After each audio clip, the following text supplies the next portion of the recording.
For more than 15 years, I've considered myself a slow runner. And at 49, I'm actually starting to get faster. I always assumed that as I got older, I would get slower because that's kind of what we're told, right? But the progress that I'm making is really starting to challenge that belief.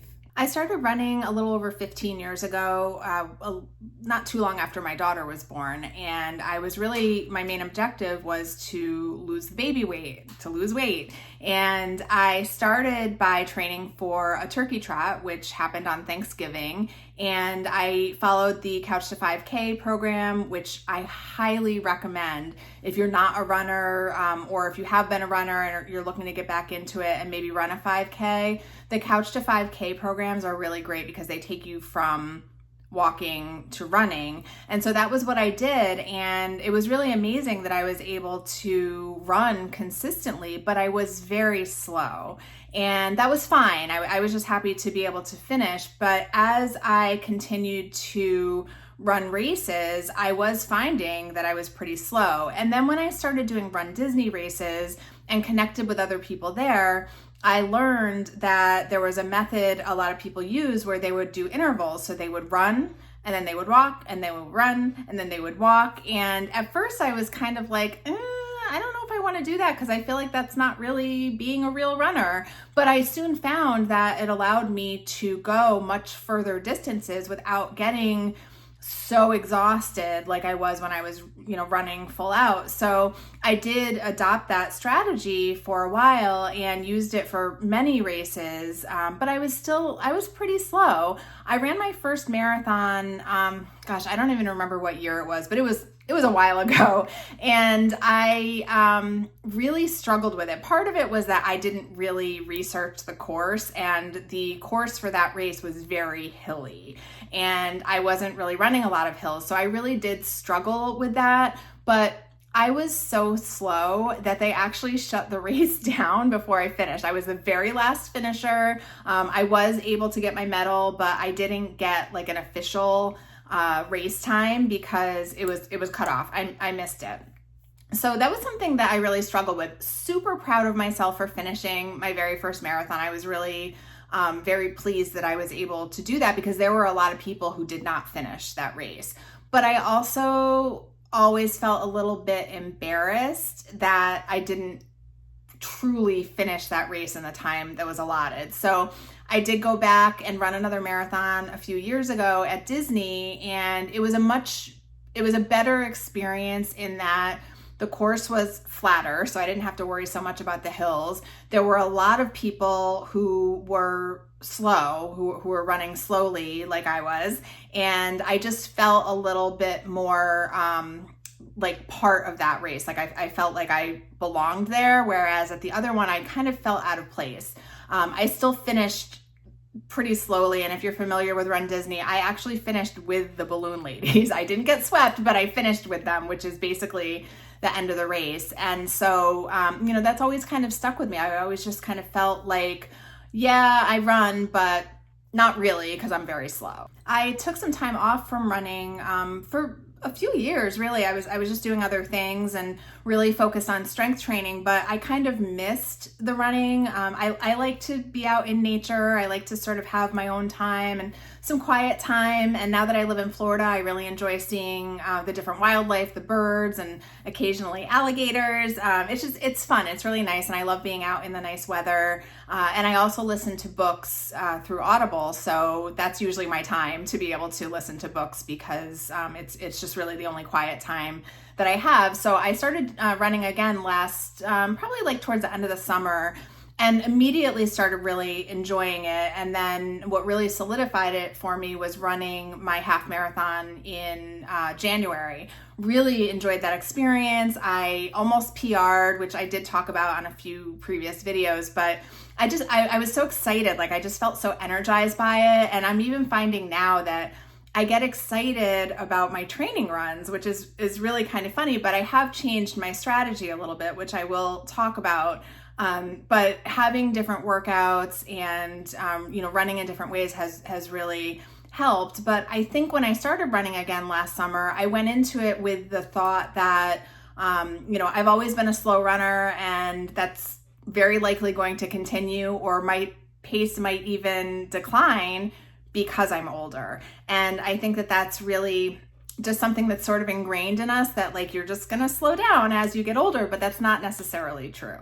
So my strategy used to be that I would run like 3 or 4 times a week, but every single run was always the same no matter what the distance was. I would run for 30 seconds, walk for 30 seconds, and I would just do that over and over again. Sometimes, like as I started to feel a little bit stronger in my running, I would increase my running interval to 45 seconds, but that was basically what I did. I just run, walk for every single run that I did, and it did get a little bit repetitive and maybe a little bit boring. I didn't always look forward to it because it was kind of always the same thing. When I started running again last year, I decided to, create a plan, and I used ChatGPT to help me with that. And I just kind of put in what my goals were, what I was looking to accomplish, what my current pace was, all of those things. And it generated a plan for me that included a 1 speed session per week, 1 easy run, which would be like a steady running the whole time, very slow paced, easy, laid back run, and then my long run on the weekend, which I would incorporate the intervals for. When I started doing that, I think my easy pace was around a 13-minute mile, which is pretty slow. But I've noticed that it's been improving, and I really do think that a big piece of that is that speed workout. So the speed workouts are usually like a 10-minute warm up of either like walking or a very slow, easy jog, and then it's intervals of running fast. Sometimes it's sprints, sometimes it's like they call it like a comfortable effort. Like it's harder than an easy run, but it's not an all out sprint. And it'll be like, for example, today I had a speed workout, and it was a 10-minute warm up, and then it was 8 minutes of comfortably hard is what they call it. So 8 minutes of comfortably hard, 3 minutes of a slow jog, and repeat that twice. And then I did like a little cool down. Sometimes it's like a minute of sprinting and then 2 minutes of jogging. It's different every week, but I like that because it really does break it up and it keeps things interesting. So I think that sort of setup of how my runs are scheduled has really helped me to increase my pace, because I'm not just kind of stuck in a rut of doing the same thing all the time. And it's really pushed my boundaries a little bit. I mean, I'll tell you, my run this morning was tough. 8 minutes of running, faster than my normal pace was a lot. And then doing that twice, I was beat when I finished my race or my run today. I was really tired, but I think that doing that, plus, I have years of strength training under my belt now. I was really focused on strength training for several years before I started running again last summer, and also prioritizing sleep, making sure that my nutrition is on point, not being afraid of eating carbs, and knowing how to use carbs to give myself energy ahead of runs and races and things like that. It's all made a really big difference, and I am actually starting to get faster now. So my pace, like I said, my easy pace used to be around like a 13-minute mile, and I've shaved about 1.5 minutes off of that pace. So if I look at my watch to see what my pace is, and I feel like I'm running kind of an easy, slow jog, I'm actually running like an 11.5-minute mile, which again, is still not fast, but it's faster than I used to be. What's really been very cool is that so far this year, I've run 3 races. I did a half marathon in January, I did a Valentine's 5K, and then my husband and I just ran the Walt Disney World Princess 10K this past weekend. And each one of those races, I had a personal record, which it's exciting, like I'm never gonna like be the winner of a race, but I'm beating myself. I'm competing with myself, and I'm beating my old times, which is really cool.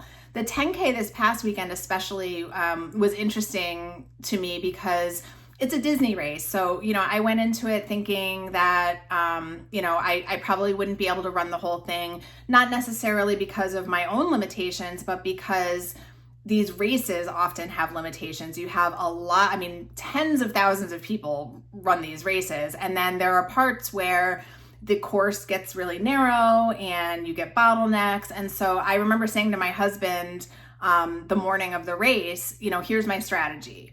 I'm going to run until I'm forced to walk. And then that's what we're going to do. Like if it bottlenecks or we get, kind of cut off, then we'll walk until we can run again.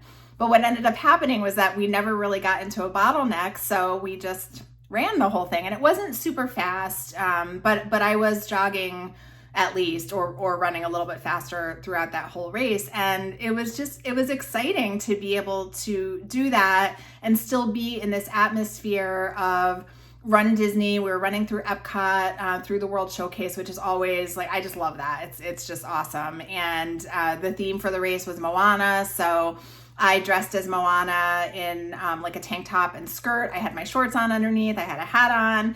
And then my husband decided to dress as Maui from Moana. And he had like this big like bodysuit thing on and a grass skirt. He had shorts on underneath it, and he had a big like curly wig. So it was fun. It was kind of funny that he was running in a getup like that, but a lot of people do, and a lot of people were. And we just, we went into it just, planning to have fun. But after the race was over and we were able to check our times, I saw that, for me anyway, I had a personal record. I beat my best 10K time by about 1 minute and 15 seconds, which was super cool. I couldn't believe that, especially at a Disney race. But again, because of the way that I have been structuring my training and also not putting too much pressure on myself and just kind of like seeing what I can do and having fun, I've been able to increase my pace and to set all of these personal records that have been sitting forever. I mean, my 5K that I did in February, I had a PR for that, and my original PR was from that very first turkey trot that I mentioned earlier that I had run 15 years ago. I think one of the biggest differences for me now that I'm older is that my mindset has shifted a lot around running. Like I don't think of myself as a slow runner anymore. I don't beat myself up about that. Like I still joke about it that like, hey, I have a slow pace or I'm a slow runner, but that's not limiting me anymore. And I think also just knowing that at my age, I need to, protect my energy. I need to make sure that I'm sleeping. I need to continue with my strength training because that's really going to help me to keep my mobility and to keep my muscles strong when I'm running. And all of it is really kind of to support my running. That's kind of how I think about it now. And it really has made a huge difference for me. When I show up to these races, I feel fully prepared because I trust my training. I know that I've done everything that I can to get ready for that day and for that race. I know that I've fueled myself properly. I know that I've gotten as much sleep and rest as I can.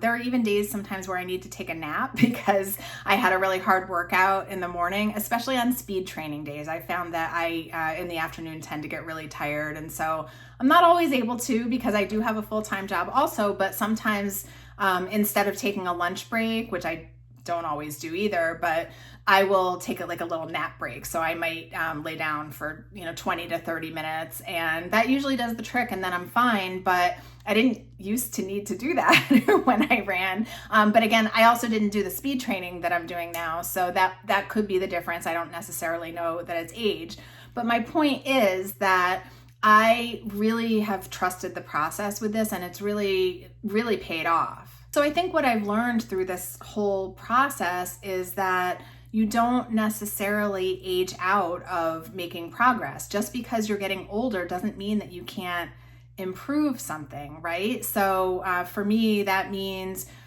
making sure that I'm sticking to those action goals that I talk about all the time. I make sure that I am doing my 3 runs a week and that each one of them serves a very specific purpose.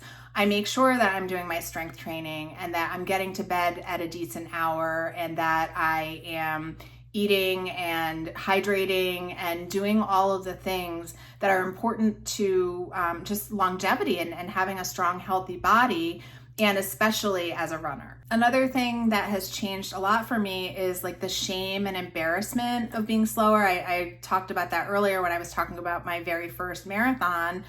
I was embarrassed by that, even though I accomplished something that most people don't accomplish. I think it's like 1% of the entire world's population will ever finish a marathon. And even though I didn't officially finish, I did finish, and I did feel embarrassed about that. And even with my second marathon at Disney, when people ask me about it, I would say, oh yeah, well, I finished with the balloon ladies. And my goal for the next time I do a Run Disney marathon, which I'm planning to do, I'll talk about this probably in a future video, but I am planning to do it next year. I don't want to finish with the balloon ladies. I want to beat my time. I'm not worried so much about everybody else or how much faster I am than anybody else, but I want to improve. And I'm starting to see that that's a very real possibility because I've improved all of my other times, and I've done all of the other distances and had a PR. So I've done a 5K this year, I've done a 10K, and I've done a half marathon. And all three of those races, I set a PR. So why not the marathon? It's very possible that I could do that, but it's more about competing with myself. And it's also about sort of letting go of that shame and embarrassment, because what do I have to be embarrassed about? I'm running, I'm going out and I'm putting myself out there and I'm putting my body through this, and very few people who I know do that. So I think it's actually something to be proud of. And so shifting that mindset, I think, has made a really big difference for me mentally as well. At this stage of the game, I'm really just focused on improving. And I know that if I continue to trust my training, if I kind of keep my blinders on and don't worry so much about what other people are doing, and I take care of myself with my nutrition, with my sleep, with my strength training, all of those things that I have mentioned all culminate into the possibility that I could improve and I can continue to get faster, recover better, and just feel amazing over time. The biggest lesson that I hope anyone who watches this video learns is that the labels that we put on ourselves are not necessarily true. So for me to say, oh, I'm a slow runner, I've always been a slow runner, is that really true? The person who is worried about running a 16-minute mile, because that's the cutoff at Disney, they certainly probably don't think that I am a slow runner, because 16-minute mile is something that I can do pretty easily. So, and that's not to say that I'm any better than anyone else or anything like that, but it's all about perspective, right? So for me, if I see somebody else who can run like a 9-minute mile and I'm sitting at like 11 and a half, 12, yeah, they're super fast. And by comparison, I'm slow, but I'm not comparing myself to anybody else anymore. I'm only comparing me to me. And that has made a very big difference. But please challenge those labels that you've put on yourself. If you think that you're too slow or too old, or you're not good at something, or you're not a morning person, or, there's so many different things that we label ourselves with. Stop yourself and think, is that really true?